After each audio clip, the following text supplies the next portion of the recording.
Students, बेटा आज हम आरंभ करते हैं बाल महाभारत कथा। तो बाल महाभारत कथा का ये 27 लेसन है, पांडवों और कौरवों के सेनापति। इससे पिछले लेसन में हमने पढ़ा था कि श्री कृष्ण जी जब पांडवों के पास उपप्लव्य में आए थे तो वहां से हस्तिनापुर धृतराष्ट्र जी के पास शांति दूत बनकर आए थे, लेकिन वहां पर दुर्योधन ने पांडवों को कुछ भी देने से मना कर दिया था। तो इसके बाद देखिए, पांडवों और कौरवों के सेनापति, अब तो फिर युद्ध होना आवश्यक ही हो गया था। तो पांडवों और कौरवों के सेनापति कौन कौन बने और कैसे युद्ध आरंभ हुआ। श्री कृष्ण उपप्लव्य लौट आए और हस्तिनापुर की चर्चा का हाल पांडवों को सुनाया। श्री कृष्ण जी हस्तिनापुर गए थे तो वहां जो भी बातें हुई वे सभी बातें आकर के श्री कृष्ण जी ने पांडवों को बताई। युधिष्ठिर अपने भाइयों से बोला, भैया अब सेना सुसज्जित करो और व्यूह रचना सुचारू रूप से कर लो। युधिष्ठिर कहने लगे अपने भाइयों से कि भैया अब संधि का तो कोई चारा है ही नहीं, दुर्योधन संधि चाहता ही नहीं है, तो अब तो क्या करो, व्यूह रचना सुचारू रूप से कर लो, यानी युद्ध की तैयारी कर लो। पांडवों की विशाल सेना को 7 हिस्सों में बांट दिया गया। पांडवों की जो सेना थी उसको कितने हिस्सों में बांट दिया गया? 7 हिस्सों में बांट दिया गया। द्रुपद, विराट, धृष्टद्युम्न, शिखंडी, सात्यकी, चेतिकान, भीमसेन आदि 7 महारथी इन 7 दलों के नायक बने। पांडवों की सेना को हिस्सों में बांटा। उन महारथी कौन कौन थे? अलग अलग दल के नायक कौन थे? एक का द्रुपद, दूसरे का विराट, एक का फिर शिखंडी, सात्यकी, चेकितान और भीमसेन, ये 7 दलों के नायक बने। अब प्रश्न उठा कि सेनापति किसे बनाया जाए। ये 7 दलों के नेता तो बन गए, लेकिन अब ये प्रश्न उठा कि अब सेनापति किसे बनाया जाए। सबकी राय ली गई, सबसे सलाह ली गई। बेटा कौन सा बच्चा है बीच में डिस्टर्ब कर रहा है? बेटा बीच में डिस्टर्ब हो रहे हैं बच्चे। कौन सा बच्चा अपना माइक अनम्यूट करिए। सबकी राय ली गई। अंत में युधिष्ठिर ने कहा, सबने जिन जिन वीरों के नाम लिए हैं वे सभी सेनापति बनने के योग्य हैं। अंत में युधिष्ठिर ने कहा,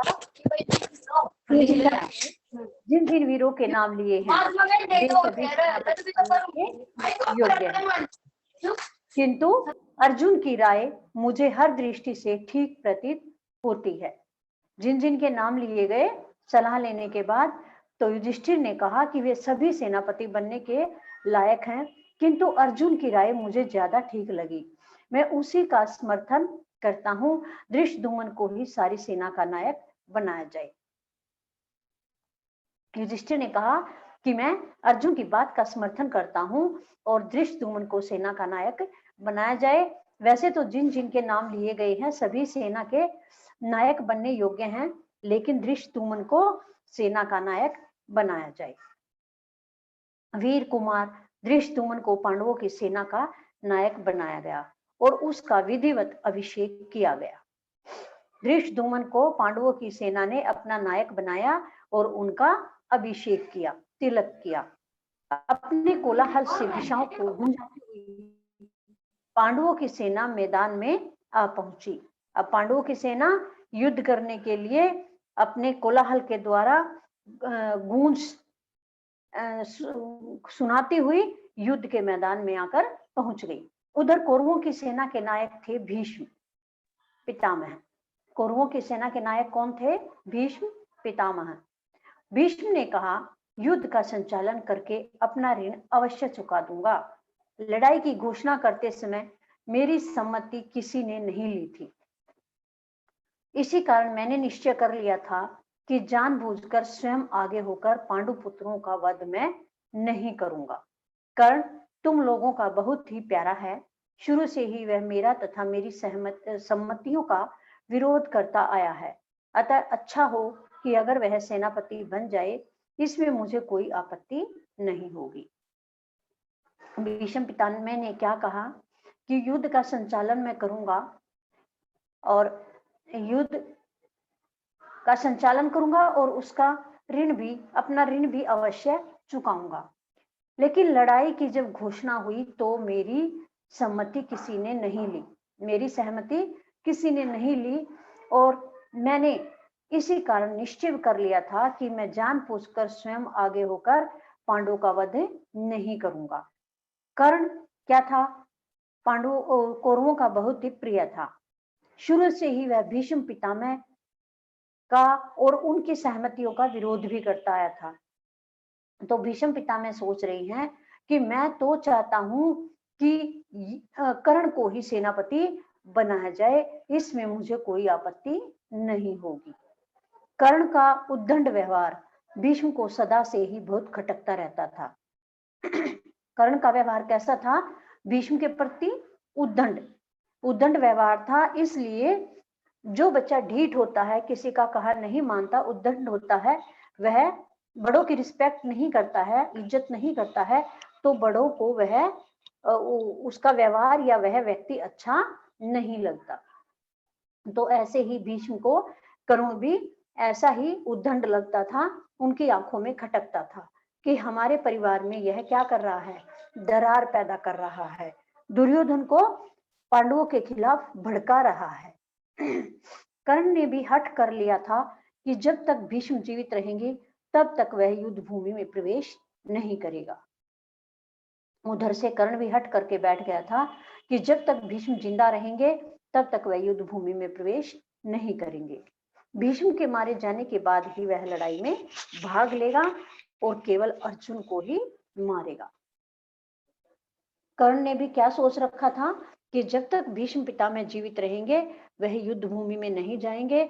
भीष्म पितामह की मृत्यु के बाद ही वह लड़ाई में भाग लेंगे और उस लड़ाई में पांडवों में से, पांचों भाइयों में से केवल अर्जुन को ही मारेंगे। दुर्योधन ने सब सोच समझकर पितामह भीष्म की शर्त मान ली और उन्हीं को सेनापति नियुक्त किया।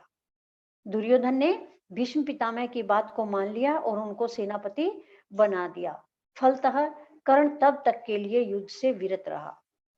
क्या हुआ? तो कर्ण तब तक, जब तक भीष्म पितामह जिंदा थे, तब तक युद्ध से दूर रहा। पितामह के नायकत्व में कौरव सेना समुद्र की भांति लहरें मारती हुई कुरुक्षेत्र की ओर प्रवाहित हुई। जब भीष्म पितामह नायक बने तो कौरव सेना समुद्र की भांति, यानी कौरव सेना को ये हो गया कि भीष्म पितामह हमारे नायक है, अब हमें, हमारा संचालन करने वाला भीष्म पितामह है, तो हमें किसी प्रकार का कोई डर नहीं है।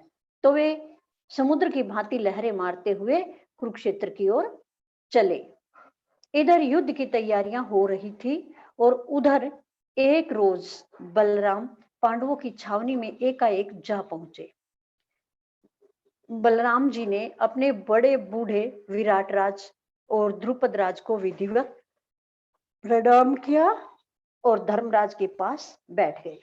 उधर तो युद्ध की तैयारियां हो रही थी और दूसरी तरफ क्या हुआ, एक रोज का अर्थ एक दिन, बलराम जो थे वे कहाँ पहुंचे? जहां पर पांडव थे, पांडवों की छावनी में पहुंच गए। बलराम ने जो भी वहां बड़े बूढ़े थे, विराट राज और द्रुपद राज आदि जो भी थे, उनको विधिवत प्रणाम किया और धर्मराज के पास बैठ गए। धर्मराज किसे कहा जाता है? युधिष्ठिर को। धर्मराज युधिष्ठिर के पास बैठ गए। वह बोले, कितनी ही बार मैंने कृष्ण को कहा था कि हमारे लिए तो पांडव और कौरव दोनों ही एक समान हैं, इसमें हमें बीच में पड़ने की आवश्यकता नहीं है, पर कृष्ण ने मेरी बात नहीं मानी। बलराम ने युधिष्ठिर को क्या कहा कि मैंने बहुत बार श्री कृष्ण को कहा था कि हमारे लिए तो पांडव भी और कौरव भी दोनों ही एक जैसे हैं, लेकिन कृष्ण ने मेरी बात नहीं मानी। मैंने कहा था कि हमें इनके बीच में पड़ने की जरूरत नहीं है, लेकिन कृष्ण मेरी मानता तब ना। अर्जुन के प्रति इतना उसका इतना स्नेह है कि उसने तुम्हारे पक्ष में रहकर युद्ध करना भी स्वीकार कर लिया। बलराम ने कहा कि श्री कृष्ण जो हैं वे अर्जुन के प्रति बहुत स्नेह रखते हैं, इसीलिए उन्होंने तुम्हारे पक्ष में रहकर युद्ध करना स्वीकार कर लिया।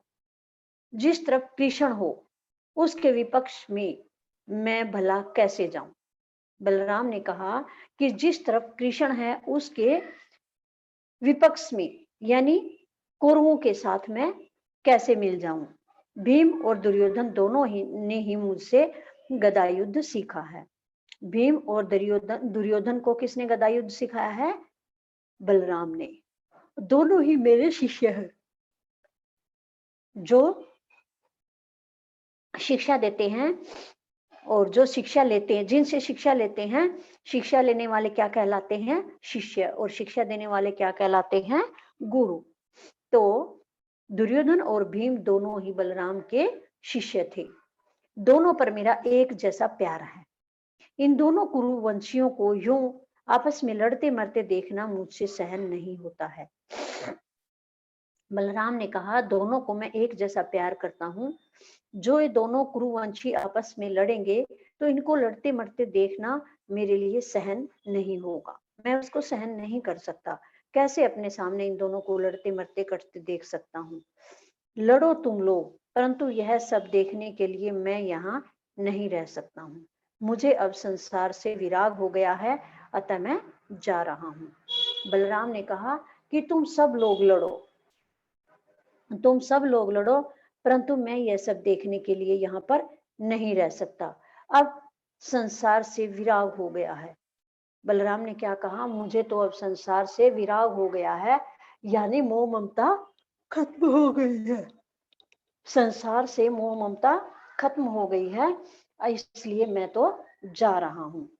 युद्ध के समय सारे भारतवर्ष में दो ही राजा युद्ध में सम्मिलित नहीं हुए और तटस्थ रहे, एक बलराम और दूसरे भोजकट के राजा रुक्मी। जो युद्ध हुआ था उस युद्ध में भारतवर्ष में से केवल दो राजा युद्ध में सम्मिलित नहीं हुए थे। वे कौन कौन थे? जो एक तरफ रहे बलराम और दूसरे कौन थे? भोजकट के राजा रुक्मी। ये दो इस कुरुक्षेत्र के युद्ध में शामिल नहीं हुए थे। रुक्मी की छोटी बहन रुक्मिणी श्री कृष्ण की पत्नी थी। रुक्मी जो था उसकी छोटी बहन रुक्मिणी जो थी वो श्री कृष्ण जी की पत्नी थी, यानी श्री कृष्ण जी का साला था रुक्मी। और कहाँ का राजा था? भोजकट का। कुरुक्षेत्र में होने वाले युद्ध के समाचार सुनकर रुक्मी एक अक्षौहिणी सेना लेकर युद्ध में सम्मिलित होने को गया। कुरुक्षेत्र में होने वाले युद्ध के बारे में सुनकर रुक्मी एक अक्षौहिणी सेना लेकर युद्ध में शामिल होने के लिए गया था। उसने सोचा यह अवसर वासुदेव की मित्रता प्राप्त कर लेने के लिए ठीक होगा। रुक्मी ने सोचा था कि वासुदेव की मित्रता प्राप्त कर लेने के लिए यह ठीक होगा। वासुदेव श्री कृष्ण को कहा गया है, इसलिए वह पांडवों के पास पहुंच गया और अर्जुन से बोला, पांडु पुत्र, आपकी सेना से शत्रु सेना कुछ अधिक मालूम होती है, इसी कारण मैं आपकी सहायता करने आया हूँ। रुक्मी ने अर्जुन से जाकर कहा, पांडवों के पास रुक्मी पहुंच गया और अर्जुन से जाकर कहा कि हे पांडुपुत्र, आपकी सेना से शत्रु सेना में अधिक लोग मालूम होते हैं, इसी कारण मैं आपकी सहायता करने के लिए यहाँ आया हूँ। यह सुनकर अर्जुन हंसते हुए रुक्मी से बोला, राजन, आप बिना शर्त के सहायता करना चाहते हैं तो आपका स्वागत है, नहीं तो आपकी जैसी इच्छा। अर्जुन ने हंसते हुए रुक्मी से कहा कि राजन, यदि आप बिना शर्त के हमारी सहायता करना चाहते हैं तो कर लीजिए, नहीं तो जैसी आपकी इच्छा। यानी यह शर्त मत रखिए कि तुम्हारी सेना में लोग कम है, सेनानी कम है, इसलिए मैं तुम्हारी सहायता करने आया हूँ, यह शर्त मत रखिए। यह सुनकर रुक्मी बड़ा क्रुद्ध हुआ और अपनी सेना लेकर दुर्योधन के पास चला गया। इस बात से रुक्मी को बड़ा गुस्सा आया। जब अर्जुन ने उसे बोला था तो यह बात सुन करके वह दुर्योधन के पास उसकी सहायता करने के लिए चला गया। रुक्मी ने दुर्योधन से कहा, पांडव मेरी मदद नहीं चाहते हैं, इस कारण मैं आपकी सहायता हेतु आया हूँ। रुक्मी ने वहां जाकर दुर्योधन से कहा कि हे दुर्योधन, पांडव तो मेरी मदद चाहते नहीं है, इस कारण मैं आपकी सहायता करने के लिए आया हूँ। पांडवों ने जिसकी सहायता स्वीकार नहीं की, हमें उसकी सहायता स्वीकार करने की जरूरत नहीं है। यह कहकर दुर्योधन ने भी रुक्मी की सहायता को ठुकरा दिया। दुर्योधन ने क्या कहा फिर, जब पांडवों के बारे में रुक्मी ने कहा कि पांडव मेरी मदद नहीं चाहते, इस कारण मैं तुम्हारी सहायता करने के लिए आया हूँ, तो यह बात सुन करके दुर्योधन को गुस्सा आया और उसने कहा कि पांडव ने जिसकी सहायता को स्वीकार नहीं किया, तो उसकी सहायता को हम कैसे स्वीकार करें। पांडवों ने जिसको ठुकरा दिया उसे मैं स्वीकार नहीं करता। दुर्योधन ने रुक्मी की सहायता को भी ठुकरा दिया। बेचारा रुक्मी दोनों तरफ से अपमानित होकर भोजकट वापस लौट चला गया। अब क्या करता रुक्मी, जब बात ही जाकर के इस तरह से कौरवों और पांडवों के सामने की, तो उसको कौन अपनी सेना में रखता। एहसान दिखा करके वह सहायता करने के लिए दोनों तरफ गया था, लेकिन दोनों ने मना कर दिया, तो दोनों तरफ से अपमानित होकर के वह वापस कहाँ पहुंच गया, भोजकट। रुक्मी कर्तव्य से प्रेरित होकर नहीं, बल्कि अपनी प्रतिष्ठा बढ़ाने के उद्देश्य से कुरुक्षेत्र गया और अपमानित हुआ। रुक्मी जो था वह अपने कर्तव्य से प्रेरित होकर के कुरुक्षेत्र नहीं गया था, बल्कि अपनी प्रतिष्ठा बढ़ाना चाहता था। इस उद्देश्य से वह कुरुक्षेत्र गया था और वहां से अपमानित होकर के वापस लौट कर आया था। कुरुक्षेत्र के मैदान में दोनों तरफ की सेनाएं लड़ने को तैयार थी। उन दिनों की रीति के अनुसार दोनों पक्ष के वीरों ने युद्ध नीति पर चलने की प्रतिज्ञाएं ली थी। कुरुक्षेत्र के मैदान में क्या था, दोनों तरफ सेनाएं लड़ने के लिए तैयार खड़ी थी। और उन दिनों की रीति के अनुसार क्या था कि दोनों पक्षों ने युद्ध नीति पर चलने की प्रतिज्ञाएं की थी, यानी युद्ध की जो नीति है उसी के अनुसार वे युद्ध करेंगे।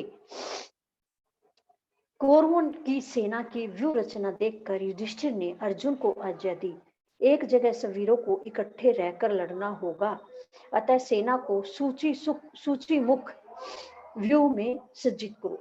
कौरवों की सेना के व्यूह रचना को युधिष्ठिर ने जब देखा, तो अर्जुन को आज्ञा दी कि सभी वीरों को एक जगह इकट्ठे होकर के लड़ना होगा। इसलिए सेना को कैसे रखो, सुई की नोक के समान, यानी एक जगह इकट्ठा रखो, ऐसे अपनी सेना को तैयार करके खड़ा करो। इस प्रकार दोनों पक्षों की सेनाओं की व्यूह रचना हो गई। इस प्रकार से क्या हुआ, दोनों सेनाओं की व्यूह रचना हो गई कि एक जगह इकट्ठे होकर सारी सेना, कौरवों की भी एक जगह इकट्ठी होगी और पांडवों की भी सेना एक जगह इकट्ठी होगी। इस प्रकार से युद्ध होगा। अर्जुन ने युद्ध के लिए तैयार हुए वीरों को देखा, तो उसके मन में शंका हुई कि हम यह क्या करने जा रहे हैं।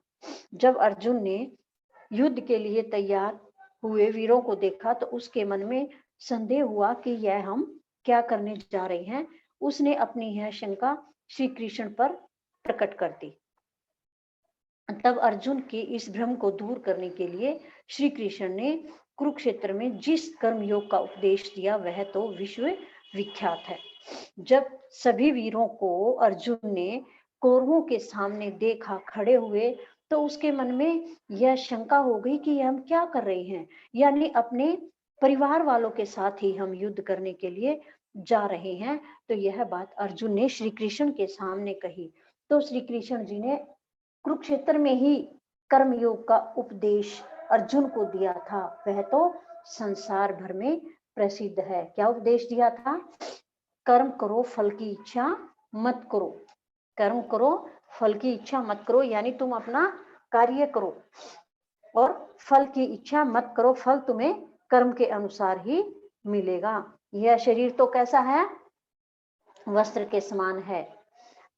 यह शरीर वस्त्र के समान है। जिस प्रकार वस्त्र फट जाते हैं तो हम दूसरे वस्त्र डाल लेते हैं, इसी प्रकार यह जो हमारा शरीर है यह केवल वस्त्र के समान नष्ट हो जाता है, इस शरीर को बदला जाता है, लेकिन जो आत्मा है वह अजर और अमर है, वह कभी नहीं मरती। वह आत्मा तो केवल शरीर को वस्त्र के समान बदलती रहती है। यह गीता का उपदेश श्री कृष्ण जी ने अर्जुन को दिया था। जब अर्जुन का अपने परिवार वालों को देख करके मोह उत्पन्न हो गया था, तो तब श्री कृष्ण ने अर्जुन को गीता का उपदेश दिया था, जो कि संसार भर में प्रसिद्ध है। सब लोग इसी की राह देख रहे थे कि कब युद्ध शुरू हो, पर एकाएक पांडव सेना के बीच में हलचल मच गई। देखते क्या है कि युधिष्ठिर ने अचानक अपना कवच और धनुष बाण उतार कर रख दिया है और रथ से उतरकर हाथ जोड़े कौरव सेना की हथियारबंद पंक्तियों को चीरते हुए भीष्म की ओर पैदल जा रहे हैं। सभी लोग इंतजार में थे कि कब युद्ध शुरू हो, पर अचानक क्या हुआ, पांडव सेना के बीच में एक हलचल सी मच गई। क्या देखा, युधिष्ठिर ने अचानक अपने कवच और धनुष बाण को उतारकर रख दिया और रथ से उतरकर पैदल ही कौरव सेना की जो हथियार बंद पंक्तियां थी, सैनिक खड़े थे, उनके बीच में से भीष्म की ओर पैदल ही जा रहे थे। बिना सूचना दिए उनको इस प्रकार जाते देखकर दोनों ही पक्ष वाले अचंभे में पड़ गए। किसी को कोई सूचना नहीं दी गई थी। बिना सूचना के युधिष्ठिर को इस प्रकार से जाते हुए देखकर ही कौरवों और पांडवों के सैनिकों में अचंभा पैदा हो गया कि यह क्या हो रहा है। अर्जुन तुरंत रथ से कूद पड़ा और युधिष्ठिर के पीछे कौरव सेना में घुस गया। अर्जुन ने भी सोचा कि यह क्या हुआ, इस कारण वह भी तुरंत ही रथ से नीचे कूद गया और युधिष्ठिर के पीछे पीछे कौरव सेना में घुस गया। दूसरे पांडव और श्री कृष्ण भी उनके साथ हो लिए। दूसरे पांडव भाई जो थे, भीम, नकुल, सहदेव और श्री कृष्ण जी भी उनके साथ साथ चल पड़े। इतने में श्री कृष्ण बोले, अर्जुन, मैं समझ गया हूँ महाराज युधिष्ठिर की इच्छा क्या है। श्री कृष्ण जी समझ गए कि युधिष्ठिर जी कहाँ जा रहे हैं, तो उन्होंने अर्जुन को कहा कि यह बात मैं समझ गया हूँ कि युधिष्ठिर के मन में क्या है। बिना बड़ों की आज्ञा लिए युद्ध करना अनुचित माना जाता है। धर्मराज का उद्देश्य अच्छा ही है। श्री कृष्ण ने अर्जुन को कहा कि बड़ों की आज्ञा के बिना युद्ध करना उचित नहीं माना जाता, इसलिए वह बड़ों का आशीर्वाद लेने के लिए जा रहे हैं और उनका यह जो उद्देश्य है वह बहुत ही अच्छा है। शत्रु सेना के हथियार बंद वीरों की कतार को चीरते हुए चीरते हुए युधिष्ठिर सीधे भीष्म पितामह के पास पहुंच गए और झुककर उनके चरण आगे बढ़ाना है। हाँ जी सर। शत्रु सेना के हथियारबंद वीरों की पंक्तियों के बीच में से युधिष्ठिर कहाँ पहुंचे, भीष्म पितामह के पास पहुंच गए और झुक करके उनके चरण स्पर्श किए। फिर बोले, पितामह, हमने अब आपके साथ लड़ने का दुस्साहस कर ही लिया। युधिष्ठिर ने भीष्म पितामह को कहा कि हे पितामह, हमने आपके साथ युद्ध करने का दुस्साहस कर ही लिया, कृपया हमें युद्ध की अनुमति दीजिए और आशीर्वाद भी दीजिए कि हम युद्ध में विजय प्राप्त करें। युधिष्ठिर ने उनसे अनुमति भी मांगी और आशीर्वाद भी मांगा। भीष्म बोले, बेटा युधिष्ठिर, मुझे तुमसे यही आशा थी। मैं स्वतंत्र नहीं हूँ, विवश होकर मुझे तुम्हारे विपक्ष में रहना पड़ रहा है, फिर भी मेरी यह कामना है कि रण में विजय तुम्हारी हो। भीष्म ने कहा कि बेटा, मैं विवश हूँ, मैं स्वतंत्र नहीं हूँ, मैं विवश हूँ और मुझे तुमसे यही आशा थी कि तुम मेरे पास जरूर आओगे, फिर भी मैं विवश होते हुए भी तुम्हारे विपक्ष में रहकर युद्ध कर रहा हूँ, लेकिन मेरी इच्छा है कि युद्ध में तुम्हारी जीत हो। भीष्म की आज्ञा और आशीर्वाद प्राप्त कर लेने के बाद युधिष्ठिर आचार्य द्रोण के पास गए और परिक्रमा करके उनको दंडवत किया। युधिष्ठिर भीष्म पितामह के पास से आचार्य द्रोणाचार्य के पास गए और उनको प्रणाम किया। आचार्य ने आशीर्वाद देते हुए कहा, मैं भी कौरवों के अधीन हूँ, उनका साथ देने को विवश हूँ, फिर भी मेरी यही कामना है कि तुम्हारी ही जीत हो। आचार्य द्रोण ने भी यही कहा कि मैं पांडवों के अधीन हूँ, मैं विवश हूँ, इसलिए मैं उनके साथ खड़ा हूँ, फिर भी मेरी यही इच्छा है कि युद्ध में तुम्हारी जीत हो। आचार्य द्रोण से आशीष लेकर के धर्मराज ने आचार्य कृप एवं मद्रराज शल्य के पास जाकर उनके भी आशीर्वाद प्राप्त किए और सेना में लौट आए। आचार्य द्रोणाचार्य से आशीर्वाद लेकर के धर्मराज ने कृपाचार्य और मद्रराज शल्य से भी आशीर्वाद प्राप्त किया और फिर अपनी सेना में वापस लौट आए। युद्ध शुरू हुआ तो पहले बड़े योद्धाओं में द्वंद्व होने लगा। युद्ध शुरू हो गया और सबसे पहले बड़े बड़े योद्धाओं में द्वंद्व होने लगा, युद्ध होने लगा। बराबर की ताकत वाले एक ही जैसे हथियार लेकर दो दो की जोड़ी में लड़ने लगे। बराबर के हथियार लेकर दो दो जो योद्धा थे वे आपस में लड़ने लगे। कौन किसके साथ लड़ने लगा वो देखिए। अर्जुन के साथ भीष्म, सात्यकी के साथ कृतवर्मा और अभिमन्यु बृहत्पाल के साथ भिड़ गए। अर्जुन के साथ तो भीष्म का युद्ध होने लगा, सात्यकी के साथ कृतवर्मा का और अभिमन्यु के साथ बृहत्पाल का युद्ध होने लगा। भीमसेन दुर्योधन से जा भिड़ा, युधिष्ठिर शल्य के साथ लड़ने लगा। धृष्टद्युम्न ने आचार्य द्रोण पर सारी शक्ति लगा करके हमला बोल दिया। धृष्टद्युम्न और आचार्य इन दोनों का युद्ध होने लगा। इसी प्रकार प्रत्येक वीर युद्ध धर्म का पालन करता हुआ द्वंद्व करने लगा। भीष्म के नेतृत्व में कौरव वीरों ने 10 दिन तक युद्ध किया। भीष्म के नेतृत्व में कौरवों ने कितने दिन युद्ध किया? 10 दिन तक। 10 दिन के बाद भीष्म आहत हुए और द्रोणाचार्य सेनापति नियुक्त किए गए। 10 दिन बाद भीष्म चोटिल हो गए, उनको चोट लगी, वह घायल हो गए। उसके बाद द्रोणाचार्य को सेनापति बना दिया गया। द्रोणाचार्य भी जब खेत रहे तो कर्ण को सेनापति तो ग्रहण करना पड़ा। जब द्रोणाचार्य भी खत्म हो गए, निधन हो गया उनका, तो कर्ण को सेनापति बना दिया गया। 17वें दिन की लड़ाई में कर्ण का भी स्वर्गवास हो गया। कर्ण का स्वर्गवास कब हुआ? 17वें दिन की लड़ाई में। उसके बाद शल्य ने कौरवों का सेनापति बनकर सेना का संचालन किया। कर्ण की मृत्यु के बाद शल्य ने कौरवों की सेना का सेनापति बनकर सेना का संचालन किया था। इस प्रकार से महाभारत का युद्ध कुल 18 दिन तक चला था। महाभारत का युद्ध कितने दिन चला? 18 दिन तक। अब नेक्स्ट चैप्टर और देखिए, पहला, दूसरा और तीसरा दिन। युद्ध का पहला दिन कैसा रहा, दूसरा दिन कैसा रहा और तीसरा दिन कैसा रहा। कौरवों की सेना के अग्रभाग पर प्राय दुशासन ही रहा करता था और पांडवों की सेना के आगे भीमसेन। कौरवों की सेना के आगे कौन रहता था? दुशासन। और पांडवों की सेना के आगे रहता था भीम। बाप ने बेटे को मारा, बेटे ने पिता के प्राण लिए, भांजे ने मामा का वध किया, मामा ने भांजे का काम तमाम किया। युद्ध का यह दृश्य था। युद्ध का क्या दृश्य हो रहा था? कोई तो पिता अपने बेटे को मार रहा था, कोई बेटा पिता को मार रहा था, कोई मामा भांजे को मार रहा था, तो कोई भांजा मामा को मार रहा था। युद्ध का ऐसा दृश्य चल रहा था। पहले दिन की लड़ाई में भीष्म ने पांडवों पर ऐसा हमला किया कि पांडव सेना थर्रा उठी। पहले दिन के युद्ध में भीष्म ने पांडव सेना पर ऐसा हमला कर दिया कि पांडव सेना घबरा गई। युधिष्ठिर के मन में भय छा गया और दुर्योधन आनंद के कारण झूमता हुआ दिखाई दिया। दुर्योधन के मन में तो भय उत्पन्न हो गया और दुर्योधन आनंद से घूमता हुआ नजर आ रहा था। पांडव घबराहट के मारे श्री कृष्ण के पास गए। श्री कृष्ण युधिष्ठिर और पांडव सेना का धीरज बंधाने लगे।